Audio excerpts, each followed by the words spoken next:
آقا حسین کے جہاد میں برابر سے شریکت الحسین. پیغمبر کی ایک بہت عجیب حدیث ہے. ہمارے یہاں شہزادی زینب کا ایک ٹائٹل استعمال ہوتا ہے ثانیہ زہرا، سیکنڈ زہرا. یہاں ہم استعمال کرتے ہیں، یہ ٹائٹل ہم نے بنایا. حدیثوں کے اندر یہ لفظ اس طرح نہیں آیا، حدیثوں میں ایک اور لفظ آیا. اچھا، بالکل صحیح ٹائٹل. اگر آپ سیرت کو دیکھیں، زندگی کو دیکھیں، تو واقعاً زینب کبریٰ ثانیہ زہرا ہی ہیں. مگر اللہ کے رسول نے شہزادی زینب کی ولادت کے موقع پر جو ٹائٹل استعمال کیا، اسے سمجھنا بہت ضروری. اور پھر جہاں تک میں آج آپ کو لے جانا چاہتا ہوں، پیغمبر جب شہزادی زینب کی ولادت کے فوراً بعد ان کو لے کے مسجد میں آئے. پیغمبر اس وقت مدینے میں تھے یا سفر پہ گئے تھے، 3 دن بعد آئے، یہ ساری بحث چھوڑ دیجئے. جب بھی پیغمبر بیٹی کے حجرے میں گئے زینب کی ولادت کے بعد، چاہے اسی دن چاہے چوتھے دن، گود میں لے کے مسجد میں آئے اور ایک جملہ کہا، ہاذہ مثیل خدیجہ، میری یہ بیٹی مثل خدیجہ. ثانیہ زہرا کو پیغمبر ثانیہ خدیجہ کہہ رہے. میری یہ بیٹی خدیجہ طاہرہ کی مانند ہے. اچھا، اب اس سے عام طور پہ ذہن میں ایک بات آتی ہے، وہ بھی ٹھیک ہے. بتا رہے ہیں کہ خدیجہ کون؟ وَأَزْوَاجُهُ أُمَّهَاتُهُمْ، قرآن کی آیت، النبی اولی بالمؤمنین من انفسہم واموالہم وازواجہ امہاتہم. نبی تمہارے جان اور مال پر تم سے زیادہ حق رکھتا ہے، اور اس کی بیویاں تمہاری مائیں ہیں. کہ یہ ثانیہ خدیجہ تمہاری ماں ہے، اس کو بھی وہی ریسپیکٹ جو ماں کو دیتے ہو. کون بیٹا ہے جو ماں کے سر سے چادر چھین کے اتارے گا؟ کون بیٹا ہے جو ماں کے بازوؤں میں رسی باندھے گا؟ کون بیٹا ہے جو ماں کے بدن پہ کوڑے برسائے گا؟ پیغمبر یہ لقب دے کے ایک طرح سے سمجھا رہے ہیں کہ زینب کے سٹیٹس کو سمجھو. مگر ہسٹری پڑھیے تو پتا چلے گا کہ اس کا ایک اور بہت اہم ریزن ہے، بہت اہم. شہزادی زینب کبریٰ کی زندگی ہمارے سامنے ڈیٹیل سے تو نہیں، پر کربلا کے حوالے سے ہم شہزادی کا نام سنتے ہیں. جب زینب کا نام سنتے ہیں کربلا کے حوالے سے، تو ذہن میں یہ خیال آتا ہے کہ زینب کی ساری زندگی روتے ہوئے، مصیبتوں میں، غم میں، پریشانیوں میں گزری ہوگی. یعنی اب ٹائم نہیں ہے تو جملہ شاید ورڈنگ بہت اچھی نہ ہو، کوئی ایسی گستاخی ہو رہی ہو تو اللہ بھی معاف کرے اور آپ بھی. یعنی ہم سمجھتے ہیں کہ شہزادی زینب کی زندگی اپنی ماں کی طرح ہوگی. فاطمہ جس دن سے دنیا میں آئی ہیں اپنی شہادت تک صرف مصیبتیں، صرف غم، صرف پریشانی.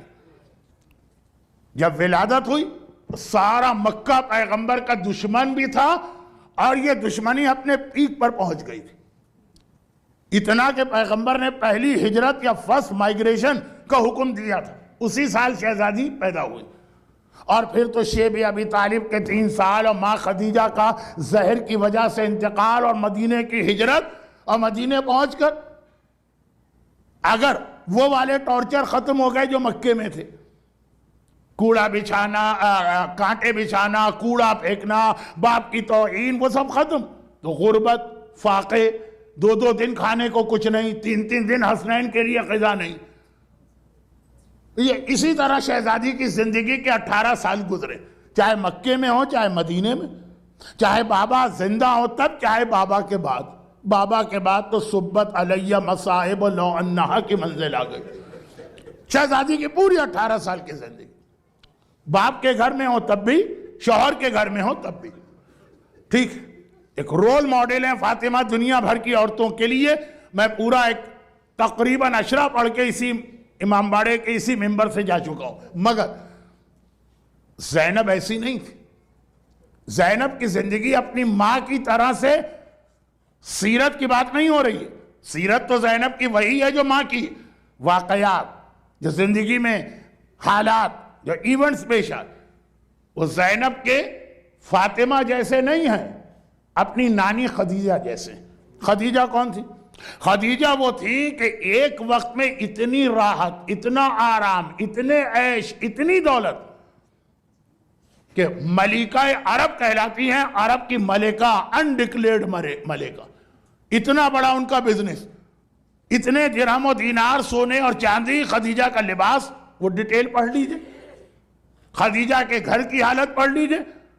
اسلام کے اعلان سے پہلے خدیجہ کی دولت کہنے کی ضرورت نہیں، ہر آدمی جانتا. میں آپ کا ٹائم اس چیز میں نہیں لینا چاہتا جو اچھی طرح آپ کو یاد. پھر کیا ہوا کہ اسلام آیا، خدیجہ نے رسول کا ساتھ دیا، شریکہ رسول بنی، تو پھر مصائب کا زمانہ آیا. زندگی کا زیادہ حصہ ایکول بھی نہیں کہ آدھی زندگی راحت میں اور آدھی زندگی پریشانی میں. زندگی کا زیادہ حصہ راحت، آرام، عیش، چین، سکون، دولت، سونا، چاندی، درہم، دینار، اس کے بیچ میں گزارے. اور آخر کے کچھ سال غربت، فاقے، شیب ابی طالب میں فاقے ہوتے تھے کئی دن، اس میں گزارے. زینب ایسی، زینب اپنی ماں کی طرح نہیں کہ ساری زندگی غربت اور پریشانی میں گزاری. نعوذ باللہ میں شہزادی کونین کی توہین نہیں کر رہا ہوں، شاید الفاظ میں اچھے نہیں استعمال کر پا رہا ہوں. فاطمہ کی ساری زندگی امتحان. خدیجہ طاہرہ کے ہاں شروع میں کتنی راحت. زینب کبریٰ کی زندگی کیسی تھی؟ کبھی غور کیا ہے آپ نے؟ بس اسی بات سے اندازہ کر لیں کہ زینب کی شادی ہوئی تھی عبداللہ ابن جعفر طیار سے. بھئی ایک جملہ کافی. جنہیں پتا ہے کہ عبداللہ ابن جعفر طیار کیا ہیں، کون ہیں نہیں کہہ رہا ہوں، کیا ہیں، ان کا اسٹیٹس کیا تھا، ان کا بزنس کتنا بڑا تھا، تو یہ ایک جملہ کافی ہے کہ زینب ان کی بیوی. گرچہ اس موقع پر بھی بڑا عجیب جملہ ہمارے سامنے آتا. ایک جملہ رسول نے کہا، ایک جملہ مولا علی نے کہا. رسول نے کہا کہ اگر فاطمہ نہ ہوتے، اگر علی نہ ہوتے تو فاطمہ کی شادی نہیں ہو سکتی تھی. فاطمہ کو میچ کرنے والا اس کائنات میں ہے کون علی کے علاوہ؟ ٹھیک ہے، یہ تو آپ بہت سنتے ہیں اور سنتے رہیں گے، ایمان تازہ ہوتا. اب مولا کو بھی وہی پرابلم فیس کرنا پڑا کہ جب زینب کی ایج شادی کی ہوئی تو زینب کا میچ کون ہوگا؟ اگر وہ عصمت کبریٰ کی حامل نہیں ہے تو صاحبہ عصمت صغریٰ تو ہیں. زینب کبریٰ، ان کی شادی کس سے کی جائے؟ ان کا میچ کون ہو؟ جب معصومہ قم کی ساری زندگی اس لیے شادی نہ ہو سکی کہ عالم اسلام میں اور خاندان میں بھی کوئی مرد اس وقت ایسا نہ تھا جو معصومہ قم کے لیے میچ بنتا. آپ ایران کی زیارت پہ جاتے ہیں، معصومہ قم کے حالات وہاں علماء آپ کو سناتے ہیں. ساری زندگی شادی اس وجہ سے نہ ہو تو زینب کبریٰ کا رتبہ معصومہ قم سے تو زیادہ. زینب کی شادی، مولا کے لیے مسئلہ پیش آ گیا اور مولا نے اس وقت اپنے سگے بھتیجے عبداللہ کو دیکھ کر کہا کہ اگر یہ عبداللہ نہ ہوتا تو میری بیٹی زینب کی ساری زندگی شادی نہیں ہو سکتی. پھر ایک اور جملہ بھی کہا کہ ہمارے بیٹے ہماری بیٹیوں کے لیے اور بیٹیاں بیٹوں کے لیے، لیکن بات بہت پھیل رہی ہے، کوئی حرج بھی نہیں تھا، لیکن میرا آج ایک مخصوص سبجیکٹ ہے، ٹاپک ہے، اس سے ہٹنا نہیں چاہتا ہوں. مولا نے کہا کہ زینب کے لیے اس پوری کائنات میں اگر کوئی میچنگ بنتا ہے تو وہ عبداللہ ابن جعفر طیار. عبداللہ ابن جعفر طیار کے حوالے سے صرف ایک جملہ ان کے بچپنے کا سناؤں اور پھر جو اصل بات. مولا کے بڑے بھائی ہیں جعفر طیار، جو اسلام کے پہلے انسان ہیں جن کے دونوں ہاتھ اس لیے کٹے کہ وہ اسلام کا پرچم بچا رہے تھے. عباس علمدار دوسرے ہیں، بعد میں آتے ہیں. پہلے جعفر طیار ہے، اسی لیے جناب عباس کا ایک لقب ثانی جعفر طیار ہے. جعفر طیار اسلام کا علم بچانے کے لیے جنگ موتا میں اردن میں جارڈن میں شہید ہوئے، پہلے انسان. اور جو آج کی مجلس میں 2-3 دفعہ اشارے آئے، ایک اشارہ اور آ گیا کہ احترام، عزت، فضیلت، اسٹیٹس، رتبہ وہ اپنی جگہ، لیکن حکم خدا یا حکم شریعت چینج نہیں ہوتا. 2-3 دفعہ یہ جملہ آ گیا. میں نے 1-2 مثالیں دی، یہاں پھر سن لیجیے. جعفر طیار نہ صرف یہ کہ پیغمبر کے فرسٹ کزن ہیں، ابو طالب کے تیسرے بیٹے، بلکہ پیغمبر کو ان پہ اتنا ٹرسٹ تھا کہ اپنا وکیل یا اپنا نائب بنا کر انہیں حبشہ بھیجا. میسج فلم تو آج کل ہر شخص نے دیکھی ہوئی ہے. یہ جعفر طیار ہی کی اسپیچ تو تھی جس نے نجاشی کو ہلا دیا، کنورٹ کر دیا، وہ مسلمان ہو گئے. یہ جعفر طیار کو اپنا نائب بنا کے بھیجا. بلکہ خالی نائب ہی نہیں، جعفر طیار ایک ایسی سعادت بھی ان کو ملی جس کو ہم کہہ سکتے ہیں کہ یہ ہیریڈیٹی میں یا انہیریٹنس میں یا میراث میں ملی. وہ کیا ہے کہ جب پیغمبر نے ام حبیبہ سے شادی کرنا چاہی، اب ام حبیبہ ہر ایک کو پتا ہے کہ کون ہے، معاویہ کی بہن ہے، یزید کی سگی پھوپھی ہیں ام حبیبہ، ہندہ اور ابو سفیان کی بیٹی ہر ایک کو معلوم، واقعہ بھی پتا، ان کا کتنا بڑا امتحان اللہ نے لیا یہ بھی ہر ایک کو معلوم ہوگا. ام حبیبہ سے جب شادی کرنا چاہی، وہ حبشہ میں تھی، تو پیغمبر نے، اور پیغمبر مدینے میں کتنا ڈسٹنس ہے. اب آج کل تو آپ نے اسکائپ لگایا. یہ مجلس میں یوتھ میں پڑھتا تو یوتھ یہی کہتے کہ مولانا پیغمبر نے اسکائپ کیوں استعمال نہیں کیا. لیکن اس وقت پیغمبر نے جعفر طیار کو اپوائنٹ کیا کہ میرا نکاح تم پڑھو گے. اور جعفر طیار کو یہ وہی چیز ہے جو حضرت عباس کے لیے کہتے ہیں نا کہ ان کو علم ملا میراث میں. بابا علی کو خیبر میں علم ملا، وہی علم ان کے بیٹے عباس کو ملا.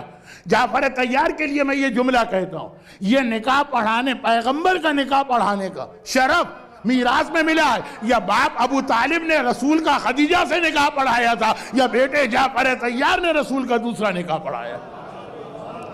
ابو طالب کے احسانات کو اسلام کبھی نہیں بھلا سکتا، مسلمانوں نے بھلا دیے.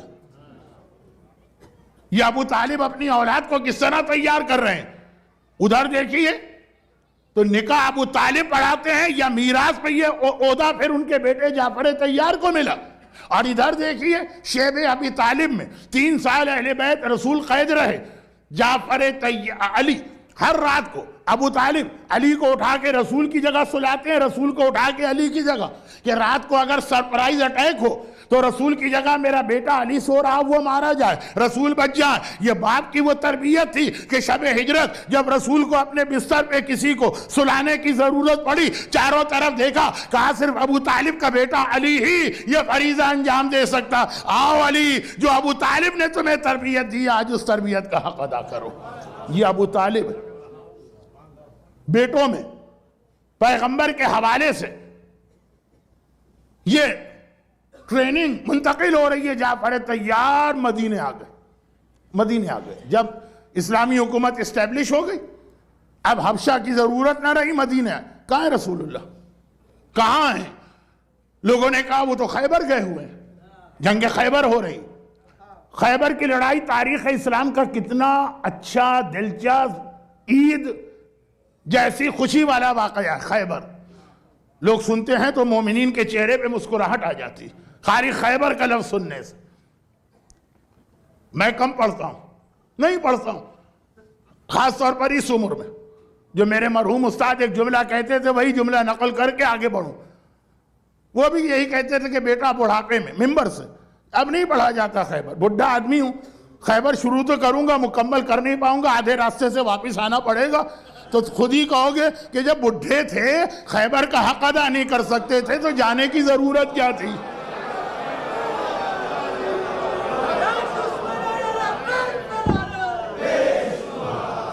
تو میں بھی بہرحال بڑھاپے کی منزل بیچ میں واپس آ جاؤں. وہ ذلت اور رسوائی مجھے تو قبول نہیں ہے، جن کو قبول تھی وہ تو تھی قبول. خیر خلاصہ یہ ہے کہ جعفر طیار خیبر پہنچے. پیغمبر کا تاریخی جملہ ہے ادھر خیبر کی لڑائی ختم ہوئی ہے, ایک طرف سے مولا علی آ رہے ہیں. کس طرح سے آ رہے ہیں کہ ایک ہاتھ میں خیبر کا در ہے, دوسرے ہاتھ میں مرہب کا کٹا ہوا سر, اور ادھر سے جعفر طیار آ رہے ہیں. دونوں بھائی ایک وقت میں رسول کے سامنے پہنچے. رسول نے جملہ, کیا جملہ ارشاد فرمایا, میری سمجھ میں نہیں آتا کہ میں خیبر کی فتح کی خوشی کو زیادہ بڑا سمجھوں یا جعفر طیار کے آنے کی خوشی کو زیادہ بڑا سمجھوں. پورا خیبر کا جہاد اور خالی قدوم جعفر طیار کا آ جانا. مگر شریعت حکم خدا اہل بیت کو اس کی ضرورت بھی نہیں ہے, لیکن ہمیں سمجھانے کے لیے خیبر کا مال غنیمت اب آ گئے. جب مولا آ گئے کٹا ہوا سر لے کے مرہب کا, اب مال غنیمت, کتنا مال غنیمت ہے آپ کو معلوم ہے. بھک منگے, بھکاری, مسکین, فقیر, خیبر کے مال غنیمت سے کتنے پیسے والے, کتنے غنی, کتنے بڑے بڑے سرمایہ دار بن گئے خیبر کا مال غنیمت. مگر شریعت کا حکم ہے مال غنیمت اس کو ملتا جو جنگ کے دوران میدان میں ہو. جنگ ختم ہوئی ہے, 1 منٹ کے بعد بھی اگر کوئی آ جائے چاہے کتنا ہی ہائی اسٹیٹس کیوں نہ ہو, مال غنیمت نہیں ملے گا. پیغمبر نے جعفر طیار کو دیکھا, کہا اے جعفر طیار. اب یہ لفظ میرا, 1 منٹ کی تمہیں تاخیر ہو گئی, 1 منٹ بعد پہنچے. خیبر کے مال غنیمت میں باقی سب کو ملے گا, مومنوں کو, مسلمانوں کو, منافقوں کو, جنگ کرنے والوں کو, بھاگنے والوں کو ملے گا سب کو مال غنیمت. تمہیں نہیں مل سکتا کیونکہ تم جنگ ختم ہونے کے بعد آئے. لیکن میں تمہیں ایک ایسا گفٹ دیتا ہوں کہ خیبر کا سارا مال غنیمت ایک جگہ پر, یہ گفٹ اس سے بھی زیادہ بڑا, اور وہ 4 رکعت نماز جعفر طیار. پیغمبر نے جعفر طیار کو بتائی جس نماز کا آج بھی نام ہے الصلاۃ الحبوہ. الصلاۃ الحبوہ یا ہبہ, تحفے والی نماز, گفٹ والی نماز. یعنی خیبر کا مال غنیمت جتنی تعداد آپ سنتے ہیں وہ آپ کو چاہیے نماز جعفر طیار شروع کیجئے. آپ اس کے پریکٹیکل بینیفٹ اس دنیا میں دیکھیں گے, آخرت کا ثواب اپنی جگہ. یہ جعفر طیار کو نماز ملی, اور اسی سال جعفر طیار کی شہادت ہو گئی, بلکہ چند مہینوں کے بعد, سال بھی نہیں. جب جناب جعفر طیار کی شہادت ہوئی, بہت دور مدینے سے جارڈن, جعفر طیار کے گھر میں اس دن فاقہ تھا. جو اہل بیت کے گھرانے کا طریقہ ہے, مفلس کو غنی کر دیتے ہیں لیکن خود کائنات کے مولا ہونے کے باوجود فاقے کرتے ہیں. تو پیغمبر نے ایک تو وہ طریقہ کہ شہزادی سے کہا کہ کھانا لے کے جاؤ, 3 دن تم اپنے گھر سے کھانا جعفر طیار کے گھر میں لے جانا. جس گھر میں میت ہو جائے اس گھر میں چولہا جلانا جاہلیت کا عمل ہے, وہ تو ایک الگ بات ہے. پھر پرسہ دینے کے لیے گئے. جعفر طیار کی بیوہ اسما بنت امیس, پرسہ دیا, پرسہ دے کے باہر آئے. گھر کے اندر ہی روم سے باہر نکلے, باہر جو لاؤنج تھا وہاں پہ جعفر طیار کا بڑا بیٹا عبداللہ بیٹھا ہوا کھیل رہا. اب بچے جب ایج کم ہوتی ہے, 4 سال 5 سال, باپ مر جائے, ماں مر جائے, انہیں کیا معلوم, وہ تو اسی طرح اپنے کھیل میں لگے رہتے ہیں. انہیں نہیں اندازہ ہوتا کہ کتنا بڑا لاس ان کا ہوا. تو عبداللہ کھیل رہے ہیں. پرانے زمانے میں کھلونے کیا ہوتے تھے, مٹی کے بنے ہوئے گھوڑے یا مختلف چیزیں, یہی اس زمانے کے ٹوائز تھے. آج تو آپ کا بچہ آئی فون سے نیچے بات ہی نہیں کرتا ہوگا. تو خلاصہ یہ کہ عبداللہ یتیم ہوئے, ابھی مدینے میں خبر آئی, یتیم ہوئے, لیکن بچپنا ہے, کھیل رہے تھے. پیغمبر نے دیکھا کہ سارے کھلونے انہوں نے اپنے سامنے رکھے ہوئے. مسکرا کے کہا عبداللہ کیا کر رہے ہو؟ کہا کہ یا رسول اللہ میں تجارت کر رہا ہوں, میں بزنس کر رہا ہوں. بچوں کو مختلف شوق ہوتے ہیں بچپنے میں, بڑا ہو کے کیا بنے گا یہ الگ چیز. کسی کو کوئی چیز, بچپنے کی بات کر رہا ہوں. کہا میں تجارت کر رہا ہوں, میں بزنس کر رہا ہوں. پیغمبر نے عبداللہ کے سر پہ ہاتھ رکھا اور کہا کہ بارک اللہ فی صفقتہ، اللہ تیری تجارت میں برکتیں ہی برکتیں عطا فرما کرے۔ پیغمبر کی دعا، ایک یتیم کے سر پہ ہاتھ رکھ کے دعا۔ آپ کو معلوم ہے نا کہ ہمارے یہاں بھی ایک روایت ہے، نہیں ہمارے یہاں سے مطلب ہم لوگوں کے لیے بھی ایک روایت ہے، عام لوگوں کے لیے، کہ اگر تمہاری دعا کبھی قبول نہ ہوتی تو 3 میں سے ایک کام کرو، کعبے کی دیوار کو دیکھو اور اس کو دیکھ کے دعا مانگو، دیکھو کہ اللہ کتنے جلدی قبول کرتا، یا اپنے ماں سے کہو کہ تمہارے لیے دعا کرے۔ ماں کی دعا اولاد کے لیے کتنے جلد قبول ہوتی ہے کہ آقا حسین نے بھی ام لیلہ سے کہا تھا کہ اکبر کے لیے دعا کر، خود آقا حسین۔ لیکن ماں کی دعا 15 رجب 13 14 15 کو آپ عمل ام داؤد کرتے، خود چھٹے امام دعا کر سکتے تھے داؤد کے لیے، لیکن ماں سے کہا کہ اے ام داؤد، ماں کی دعا جتنے جلدی قبول ہوتی۔ اور تیسرا یہ کہ اگر کوئی دعا تمہاری قبول نہیں ہو رہی، کسی یتیم کے سر پہ ہاتھ رکھ کے دعا مانگو، اللہ تمہاری دعا فوراً قبول کرے گا۔ پیغمبر نے جب ہم جیسے عام گناہگار یتیم کے سر پہ ہاتھ رکھ کے دعا مانگے، دعا قبول، تو پیغمبر جیسا سید المعصومین عبداللہ جعفر طیار کے بیٹے جیسی عظیم شخصیت کے سر پہ ہاتھ رکھ رہا، اے خدا یعنی اللہ تیری تجارت میں برکت ہی برکت، برکت ہی برکت دے۔ اس وقت وہ کھلونے سامنے رکھ کے تجارت کر رہے ہیں، کھیل کھیل میں۔ اتنی برکت ملی عبداللہ کو، اتنی برکت ملی کہ 2 جملے کہہ دوں تو بات ذرا لمبی ہو گئی، لیکن ذکر چونکہ شریکت الحسین کا تھا کربلا کے حوالے سے تو کوئی قباحت بھی نہیں ہے، چھوٹی سی 2 بات۔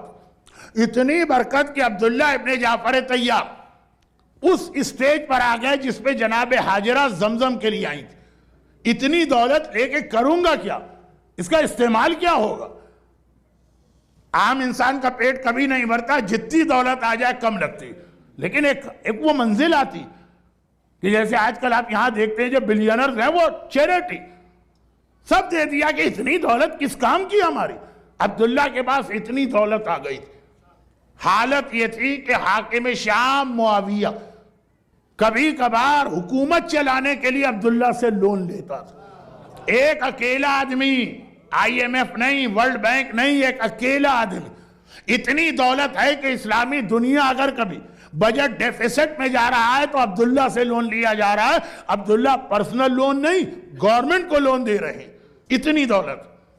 اور دوسری بات تو اسلامک ہسٹری میں بڑی عجیب آئی ہے، بہت بڑی اسلامی دنیا ہو گئی تھی، ٹھیک ہے آج کی طرح سے نہیں، لیکن بہت دور تک اسلام پھیل گیا پوری اسلامک ورلڈ میں ایٹ دیٹ ٹائم، پوری اسلامی دنیا۔ اگر 2 آدمیوں میں کبھی پیسے کا جھگڑا ہوتا،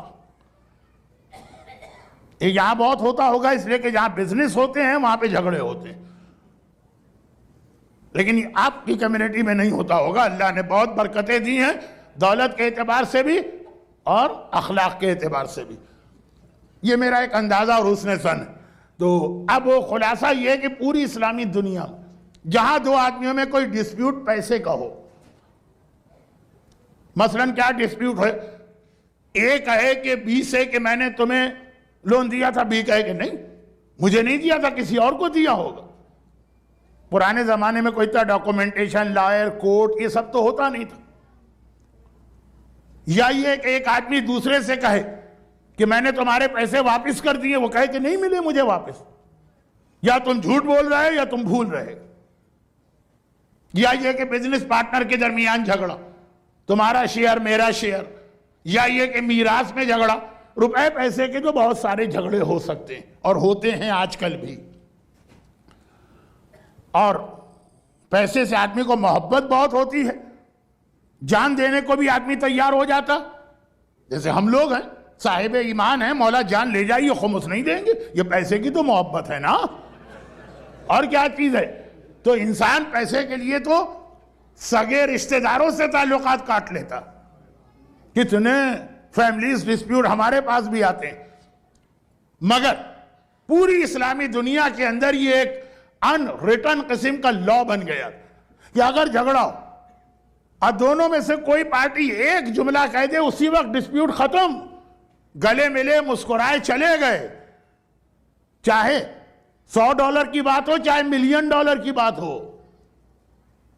بعض لوگ ایسے ہوتے ہیں کہ کم اماؤنٹ ہو تو بڑے ایماندار بن جاتے ہیں، اسی لیے روایتوں میں بھی کچھ یہ ہے کہ کسی آدمی کو بھی جو اس کی کیپیسٹی ہے اس سے زیادہ امانت مت دینا، ایماندار آدمی بھی بے ایمان بن جاتا۔ چنانچہ ہم نے دیکھا ہے کہ جب تک 1 سال کی سیونگ $500 تھی، خمس ریگولر دیتے تھے، اور جہاں $500 ہو گئی یا 500,000 $500,000 ہو گئی، اب وہاں خمس کے اگینسٹ ہو گئے۔ $100 دینا آسان ہے، $1,00,000 دینا مشکل ہے۔ ہم نے کتنے لوگوں کو چینج ہوتے دیکھا۔ خیر، خمس بہت ہو گیا، لیکن اصل بات تو ابھی ہوئی نہیں، 2-3 بہت اہم مسئلے۔ فی الحال یہ آج کی بات تو مکمل کر دوں، گرچہ آج لیڈیز کی خواہش تھی کہ مجلس 10 منٹ میں کم پڑھوں، لیکن کیا کروں، ٹائم پورا ہو گیا ہے۔ اب آپ کہیے تو یہیں پہ میں مصائب کا پڑھ کے باقی بات کل کروں، یا کہیے تو 10 منٹ اور آپ کے لے لوں۔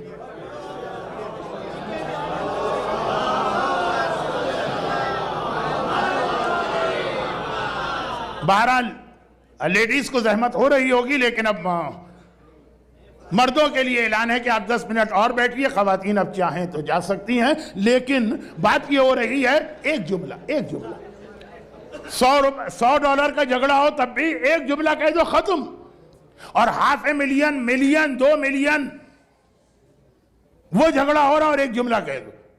کیا جملہ؟ جھگڑا ہو رہا ہے، وہ کہتا ہے میں نے پیسے دے دیے، وہ کہتا ہے مجھے نہیں ملے۔ اب جو آدمی کہہ رہا ہے کہ میں نے دے دی، میرے اوپر کوئی حق نہیں، وہ کہہ دیا اچھا بھائی تم اتنا ہی جھگڑا کر رہے ہو، میں تو نہیں دوں گا، میں تو اپنے حساب سے دے چکا ہوں، اتنا ہی جھگڑا کر رہے ہو، جاؤ جا کر میرے نام پہ عبداللہ ابن جعفر طیار سے لے لینا۔ بھائی یہ کہا گویا ایسا بینک گارنٹیڈ چیک مل گیا سامنے والے کو، کہ جھگڑا ختم، آؤ گلے ملے، ساری بات ختم ہو گئی۔ کیونکہ جس نے عبداللہ کا نام استعمال کیا، جب وہ عبداللہ کے پاس جائے گا مجھے 1 ملین چاہیے، فلاں آدمی نے کہا تھا، عبداللہ بغیر کوئی سوال کے اسے 1 ملین دے دیں گے، کہیں کوئی سوال نہیں ہوگا کہ میں کیوں دوں۔ اللہ نے پیسے والے کو دولت کا مالک کم بنایا، دولت کا ٹرسٹی زیادہ بنایا کہ غریبوں کا حق ہم نے تمہارے پاس بھیجا، یہ ان تک پہنچاتے رہنا، تمہیں ہم نے امانت دی ہے، تم امین ہو۔ عبداللہ اس پر عمل کر رہے ہیں، مگر جتنا خرچ کر رہے ہیں اتنا ہی اللہ ان کو اور دے رہا ہے۔ کبھی کوئی ایسی اسٹیج ہی نہیں آئی کہ عبداللہ کے پاس دولت کی کمی ہو۔ ہم تو اسی لیے خمس نہیں دیتے کہ ہارٹ فیل ہو جائے گا کہ اگر 1 ملین میں سے $2,00,000 گئے، $8,00,000 ہماری دولت کم ہو گئی۔ کم نہیں ہوتی ہے، خرچ کر کے دیکھیں جتنا جاتا ہے وہ پیسہ دوسرے پیسے کو ملا کے واپس آتا، تجربہ کر کے دیکھیں، مگر اللہ کا امتحان نہ لیں، امتحان نہ لیں۔ اس جملے کو بعد میں سمجھاؤں گا، آج نہیں۔ اب یہ ہوا کہ عبداللہ، یہ اتنا جو میں نے دو جملے کہہ دیے، حاکم شام کو یعنی پوری اسلامک گورنمنٹ کو ایک آدمی، اکیلا آدمی، ایک سنگل بزنس مین لون دے رہا، عبداللہ ابن جعفر یار پوری اسلامی دنیا میں پیسے کا کوئی بھی ڈسپیوٹ ہو آنکھیں بند کر کے دینے کو تیار ہیں کہ اللہ نے دولت دی اسی لیے ہے کہ خرچ کی جائے اور اس کے بندوں پہ خرچ کی جائے۔ عبداللہ، مگر مقصد آج عبداللہ کو سمجھانا نہیں تھا، مقصد یہ بتانا تھا شادی کے بعد اس گھر میں زینب کبریٰ آئی جہاں سونے اور چاندی کے ڈھیر لگے۔ یہ فاطمہ زہرا کی زندگی میں نہیں تھا، فاطمہ جس گھر میں گئی وہاں شادی کی رات سے ہی واقع ہیں، جب پیغمبر نے بیٹی کو رخصت کیا، نکاح پہلے ہوا تھا، رخصتی بعد میں، جس دن رخصت کیا تو سر پہ ہاتھ رکھ کے کہا تھا بیٹی تو جس گھر میں جا رہی ہے وہاں دولت دنیا میں سے تجھے کچھ نہ ملے گا، تو اپنے شوہر سے کوئی ایسی خواہش یا فرمائش نہ کرنا جسے وہ پورا نہ کر سکے اور اس کے دل کو تکلیف ہو۔ ایک چیز بیوی نے مانگی اور میں یہ بھی نہ دے سکا، کچھ نہ مانگنا، فاطمہ نے وہ بھی نہیں مانگا جو ہر عورت کا حق ہے، یعنی کھانا روٹی کچھ نہیں۔ یہ پیغمبر کی بات میں نے اس لیے کہی کہ اس گھر میں فاطمہ شادی کے بعد گئی جہاں پہلے دن سے آخری دن تک فاقے. زینب کبریٰ جس گھر میں گئی وہاں پہلے دن سے لے کے آخری دن تک دولت کے ڈھیر ہیں، سونا ہے، چاندی، جو عبداللہ ساری دنیا کو دے رہے ہیں. بیوی کے لیے کس چیز کی کمی ہوگی؟ اتنے عیش و آرام میں پلی ہوئی زینب. عبداللہ کی کتنی پراپرٹی، ریل اسٹیٹ سیریا میں تھی. سیریا اس وقت کی اسلامی دنیا کا سب سے پروسپیریس اسٹیٹ، سب سے زیادہ دولت وہاں تھی، کیونکہ پرانی دنیا میں انڈسٹری تو تھی نہیں، ایگریکلچر. اور سیریا کی زمین جو ہے بہت زیادہ زرخیز ہے، فرٹائل، بہت دولت. وہاں پہ پراپرٹی ہے ان کی. کربلا کے واقعے کے کچھ عرصے کے بعد پوری فیملی کو مدینے سے لے کے وہاں شفٹ ہوئے تھے. تبھی تو شام کے قبرستان میں اتنی ساری زیارتیں اہل بیت سے ریلیٹڈ ہیں، لیکن یہ بات کہیں اور چلی گئی. سمجھا صرف ایک جملہ رہا تھا. زینب کبریٰ کی زندگی نانی خدیجہ جیسی ہے، ماں فاطمہ جیسی نہیں. ہاں فضیلت، رتبہ وہ نہیں، ہاں زندگی کے واقعات، دولت، سونا، چاندی، اس میں زینب نے زندگی گزاری. ایک بات یاد رکھی، غریب ہے، غربت میں ہی زندگی گزر جائے یہ اس کا اتنا بڑا امتحان نہیں ہوتا. لیکن ایک عزت دار گھرانے کا آدمی، دولت بہت زیادہ ہے، ہر عیش و آرام ہے، اس کے گھر میں فاقے آ جائیں وہ بہت بڑا امتحان ہے. زینب کبریٰ کے باقی امتحان اپنی جگہ، مگر جو ساری اسلامی دنیا کو فیڈ کر رہی، ایک وقت آ گیا کہ اپنی بچی کو دینے کے لیے کوزہ پانی کا نہیں. کبھی سوچئے گا کہ زینب کا جو فزیکل ٹارچر کے ساتھ امتحان ہوا وہ اپنی جگہ، لیکن یہ خود کتنا بڑا امتحان ہے جس نے ساری اسلامی دنیا کو ساری زندگی دیا ہی لیا کچھ نہیں. آج اس کے سامنے اس کا بھتیجا علی اصغر، آج اس کے سامنے اس کی بھتیجی سکینہ خالی پانی وہ نہیں دے پا رہی ہیں. بس یہ زینب ہی ہیں جو اتنا صبر کر سکتی. اور ہم اور آپ تو اللہ سے کمپلین کرنے لگے کہ خدا بندہ تیرے راستے میں اتنا دیا اور یہ اس کا ریوارڈ ملا. مگر یہ زینب کبریٰ کہ اس مصائب کی پیک پر بھی زینب کی زبان پہ سوائے الحمدللہ اور سوائے شکرن للہ کے کچھ نہ آیا. جو ایک جملہ میں نے مجلس کے بیچ میں کہا تھا، ایکسپلین نہیں کر رہا ہوں، پھر ریپیٹ کر دوں. زینب نے راہ خدا میں دی اور اللہ کا یہ کہنا ہے کہ واپس ملے گا. زینب نے اللہ کے کہنے پہ دیا، اللہ کا امتحان نہیں لیا کہ خدا بندہ کہاں واپس ملا. میں نے تو اتنا دیا، واپسی یہ ہوئی کہ میرا بھتیجا میری بھتیجی پیاس سے تڑپ رہے ہیں، یہ تیرا وعدہ ہے؟ نہیں. یہ ہم اور آپ کہہ سکتے ہیں، زینب کبریٰ یہ نہ کہہ سکتی ہیں، نہ انہوں نے کہا. مگر اتنی آرام دہ، خوشحال، پروسپیریس لائف گزارنے والی جب دین خدا کو ضرورت پڑی تو زینب فاقے کے لیے بھی تیار ہو.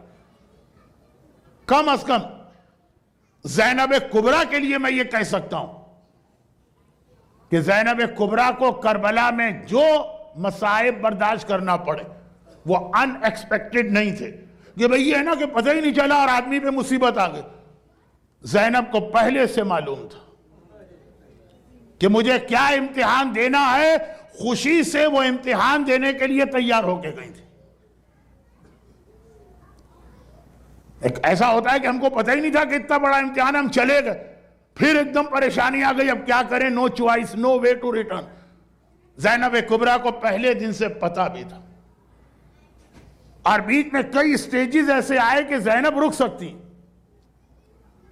مدینے میں کتنے فیملی ممبرز نے کہا کہ زینب کو مت لے جائیے. مکے میں بھی یہ وقت آیا، زینب خوشی کے ساتھ گئی. جس اللہ نے اتنا دیا ہے اس کی خاطر ہر امتحان دینے کو زینب تیار. مگر مصائب کے اس ہجوم میں ایک میسج زینب نے ایسا دیا، اور وہ یہ ہے کہ زینب نے کوئی کمپرومائز نہیں کیا دو چیزوں پر. بھوکا رہنے کو تیار، پیاسا رہنے کو تیار، کوڑے کھانے کو تیار، بازوؤں میں رسیاں بندھے تو تیار، اصغر کے گلے میں تیر لگے تو تیار، سکینہ کے تماچے لگے تو تیار، ہر چیز کے لیے راضی ہے کہ دو چیزوں پہ کوئی کمپرومائز نہیں، ایک عزاداری. یہ جملہ میں نے کیسے ایسے خطابت میں کہہ دیا؟ نہیں، واقعہ بھی ہے. جب یزید نے اہل بیت کو رہا کیا تھا تو زینب نے کہا تھا کہ ہماری کنڈیشنز ہیں تو ہم رہا ہوں گے، اور پہلی کنڈیشن یہ ہے کہ جب سے کربلا سے چلے ہیں اپنے گھر والوں کا ماتم نہیں کر سکیں. ہمیں ماتم کی جگہ دی جائے جہاں پہ ہم اپنے گھر والوں کا دل کھول کے ماتم کریں. زینب کے بچے بھی کربلا سے پیاسے چلے آ رہے ہیں. آپ کیا سمجھتے ہیں کہ کیا کربلا میں شام غریبہ پانی آ گیا تو امتحان مکمل ہو گیا؟ یہ کوفے میں بھی بچے پیاسے گئے، یہ راہ شام میں بھی بچے پیاسے گئے، یہ شام میں بھی بچے پیاسے گئے. اتنے پیاسے گئے کہ زینب کو نماز شب بیٹھ کے پڑھنا پڑی. بیٹا سجاد آنے والی غذا اتنی کم ہے کہ میں ان کو دے دیتی ہوں. آج فاتح خیبر کی وہ بیٹی جو شام غریبہ ساری رات لٹے قافلے کا پہرا دے رہی ہے، نماز شب کے لیے بدن میں طاقت نہیں. تو زینب کی پہلی شرط ہونی چاہیے تھی ہمارے بچوں کو پانی دیا جائے. کہا نہیں، ہمیں ماتم کی جگہ دی جائے. زینب نے بتایا میں بہت پیاسی ہوں، مگر پانی کی پیاس نہیں ہے، آنسو اور ماتم کی پیاس. زینب نے بتایا میں خود پیاسی رہ سکتی ہوں، اپنے بچوں کو پیاسا رکھ سکتی ہوں، لیکن بغیر ماتم اور آنسو بہائے نہیں رہ سکتی. آج کل عزاداری کے خلاف بھی ایک موومنٹ چل رہا،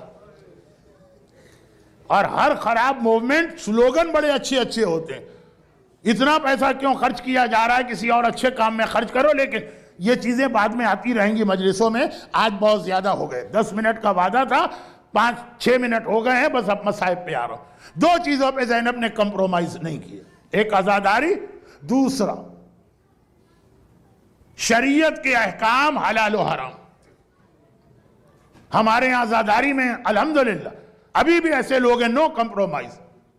لیکن دین خدا کی نالج، کربلا کی شام غریبہ، عصر عاشور، شام غریبہ نہیں، اس سے 1 گھنٹے 2 گھنٹے پہلے جلتے ہوئے خیمے، آگ، فائر، یہ کتنا بڑا پرابلم مانا جاتا ہے. ایمرجنسی ڈکلیئر ہوتی، جہاں آگ لگ جائے اسپیشل ایکسٹ بنائے جاتے ہیں، فائر بریگیڈ کو جو ہے وہ اسپیشل راستے دیے جاتے ہیں. آگ، زینب کے پورا گھرانہ جلتے ہوئے خیموں کے بیچ میں ہے، اور ایک سوال پوچھا جا رہا ہے شہزادی ہم کیا کریں، مر جائیں، جل کے مر جائیں یا باہر نکلیں؟ بیویاں بتا رہی ہیں کہ اگر زینب کہیں گی تو ہم جل کے بھی مر جائیں گے. یعنی حجاب بچانے کے لیے مر جانا قبول ہے. کربلا کن بیویوں جو حجاب ہماری خواتین امام باڑے میں بھی مینٹین نہیں کر پاتی، جرنل بات کر رہا ہوں. اور زینب سے جب پوچھا تو زینب نے یہ نہیں کہا کہ بیویوں جان خطرے میں ہو تو حجاب ساقط ہے. زینب کہہ سکتی. زینب خالی ثانیہ زہرا نہیں ہے، زینب وارث خطیب منبر سلونی بھی ہیں. علی کے علم کی وارث ہے زینب، علم علی جیسا ہے. تو اتنا سا مسئلہ نہیں معلوم جو ایک بچے کو معلوم ہے. زینب نے کہا نہیں، بیویوں اپنے بھتیجے سے پوچھوں گے، یہ امام زمانہ، یہ امام وقت ہے، جب تک سجاد سے مسئلہ نہیں پوچھا. اور مولا سجاد نے کہا علیکن نبی صحرا، جنگل میں چلی جائیے. اس وقت تک زینب نے جواب بھی نہیں دیا، عمل بھی نہیں کیا. اب وقت نہیں رہا تو میرا جملہ اگر پورا واضح نہ ہوا تو انتظار کیجئے گا، یہ واضح ہوگا. مرجعیت کا جو کنسپٹ ہے نا، یہ بالکل اس کی بیگننگ ہے. بتایا جا رہا ہے کہ جو تمہارے پاس لیمیٹڈ نالج ہے اس کو کافی نہ سمجھو، ہر چیز اپنے زمانے کی حجت خدا سے پوچھنا ہے. اگر امام موجود ہو تو امام سے پوچھو، امام نہ ہو تو نائب امام سے پوچھو. زینب کبریٰ جیسا علم رکھنے والی، انتی عالمۃ غیر معلمہ، نو کمپرومائز. شریعت کے احکامات پہ کمپرومائز نہیں. زینب کبریٰ کی سیرت جو جلتے خیمے میں بغیر مسئلہ پوچھے آگے نہ بڑھیں. ان کے چاہنے والے اور ماننے والے ایئر کنڈیشن امام باڑے میں بیٹھ کر اس پر اعتراض کریں کہ یہ ممبر سے واجبات و حلال و حرام کے مسئلے، اب یہ بات کل ہو. مگر زینب کبریٰ نے یہ سارا امتحان جو دیا، یعنی اتنی دولت سے نکل کے اس غربت میں آئیں، یہ اس لیے دیا کہ اسلام کا حکم یہی ہے کہ دین کے احکامات خالی مردوں کی ذمہ داری نہیں، ہر ایک کو اپنی ڈیوٹی انجام دینا، مرد بھی، عورتیں بھی، حتیٰ بچے بھی، ہر ایک کا ایک رول. کربلا ایک رول ماڈل ہے ہمارے لیے. یہی وجہ ہے کہ کربلا کے جہاد اسٹائل الگ ہے. بدر میں یہ نہیں تھا، احد میں یہ نہیں تھا، خندق میں یہ نہیں تھا، خیبر میں یہ نہیں تھا، حنین میں یہ نہیں تھا، جمل میں یہ نہیں تھا، صفین میں یہ اسٹائل نہیں تھا. کربلا میں نظر آئے گا جو ہمارے لیے ایک رول ماڈل، کہ کربلا کا جہاد ہوگا تو مردوں کو بھی بلایا جائے گا، کربلا کا جہاد ہوگا عورتوں کو بھی بلایا جائے گا، کربلا کا جہاد ہوگا بچوں کو بھی بلایا جائے گا. اور خالی اہل بیت کی فیملی نہیں، وہ تو خیر معصوم کا گھرانہ ہے، عام آدمیوں سے بھی یہی کہا جا رہا کہ کربلا کا جہاد تمہیں میسج دیتا ہے کہ دین کے کام میں تم مرد بھی پارٹیسپیٹ کرو، اپنی عورتوں کو بھی پارٹیسپیٹ کراؤ، اپنے بچوں کو بھی پارٹیسپیٹ کراؤ. اور یہ عجیب انداز سے میسج ملا. عام طور پہ لوگ کہتے ہیں کہ ہاں دیکھیے کربلا میں آقا حسین تھے، عباس تھے، علی اکبر تھے، یہ مردوں کو ریپریزنٹ کر رہے ہیں. زینب کبریٰ تھی، ام کلثوم تھی، رباب تھی، سکینہ رباب تھی، یہ عورتوں کو ریپریزنٹ کر رہے ہیں. قاسم تھی، اون محمد تھے، سکینہ تھی، اصغر تھی، یہ بچوں کو ریپریزنٹ کر رہے ہیں. خاندان اہل بیت بہت اونچی چیز. میں تو کہتا ہوں حسین نے عام آدمیوں کے لیے پیغام دیا.